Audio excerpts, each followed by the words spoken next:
I'm Sean Cos. I'm Dave Klein. And this is In the Ring with the Fat Man. And the Jew. David. Sean. Ooh. Wow. Yeah, you never called me oh that. my God. You look who I found at Big Apple. Right. I don't want to say NWA.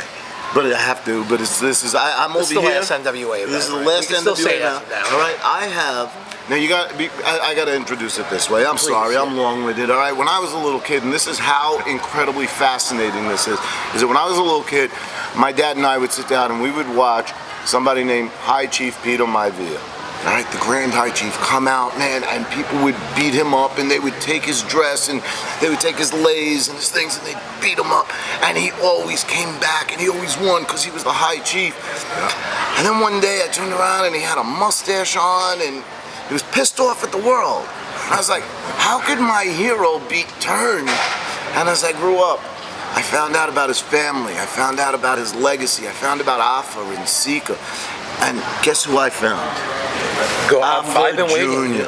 Afa Jr. I have from the Samoan legacy that huge. They take over for the Von Erichs. They take over for the McMahons. They blow away the hearts. Right. The legacy of these people that have come out. And I have Afa Jr. for my fans in the ring with the Fat Man and the Jew. And for Sean, please show him with respect, what kind of interviews that we do. Because he's been done by the best. I believe that. I think I got to start with what's it like to be in the Samoan legacy, because, and I ask this with all respect of, is it pressure or is it confidence?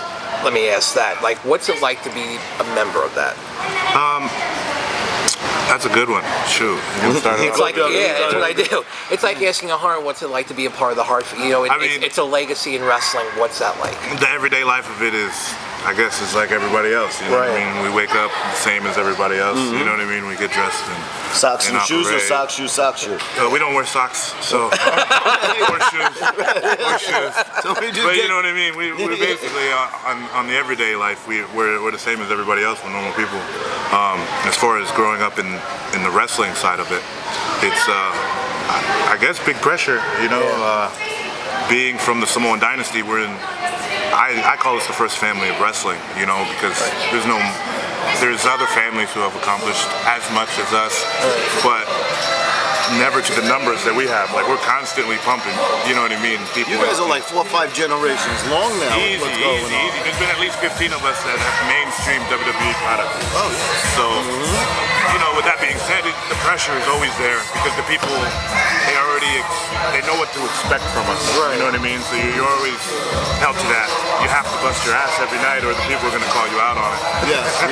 Yeah, you do, But you know what? You've managed over the years to hold your own. I mean, I've watched you wrestle in the Indies. I've watched you do some of your pro stuff where, you know, you've gotten in there. And where's like the most famous place that you've enjoyed where you can say like was a pinnacle experience for you?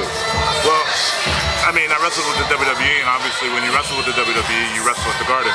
So the Garden has been my number one. The whole world, you've wrestled all over the world. I've wrestled all over the world. And, and Madison Square Garden is the center of the universe. It is. It really is the center of the universe. Who did you wrestle in Madison Square Garden? We did Rey Mysterio, Kofi Kingston, in a tag match. Oh, wow. But I also enjoyed wrestling in Plaza del Toros in Spain. Okay. You know, I've wrestled in the Shooting Platz in Germany. I've wrestled in Paris. I've wrestled all over the world. But right now, my home base I've been wrestling a lot out of is WWP, which is the World Wrestling Professionals, and they're based out of South Africa. Oh, okay. So right now I'm the tag team champion in South Africa, and they just got national TV over there, and there's a tour coming up in December to India. So they're now leaving they're the biggest company in the Southern Hemisphere. Oh, okay. So, it's not like I'm just leaving, you know what I mean? Like I got a good setup over there. So. Oh yeah. Can I borrow some of your miles and go along for the trip? Man, those miles, I don't get enough of those. I wish I could get double, triple miles. Right? Yeah. So you I actually kind of wanted to ask, you know, being in the Samoan dynasty and all, getting trained. Who trained? How'd you get trained? Who'd you get trained by? Where'd you get your start? In, like, you know, specifically you. I would like to hear. Me, I personally started. My first pro match was August 28th, 1998 in Vienna, Austria. Oh my. I was 13 years old. I was just overseas with my dad on vacation because my dad was running a tour. And a couple of guys, they didn't show up. You know how this business is, cards are subject to change. Well, I was there and I've always been in the wrestling business, so I knew how to take bumps and I knew how to hold my own in the ring. And I was pretty much bigger or as big as everyone on the card. So a lot of begging and pleading went down, and you know, I begged my dad, and my dad told me, he goes, son, if you want to learn how to wrestle, we're going to have to train. I said, Dad, I already know how to take a bump. He goes, no, you're going to have to train. So he called my two brothers up, Samu from the Head Shakers and my other brother Lloyd.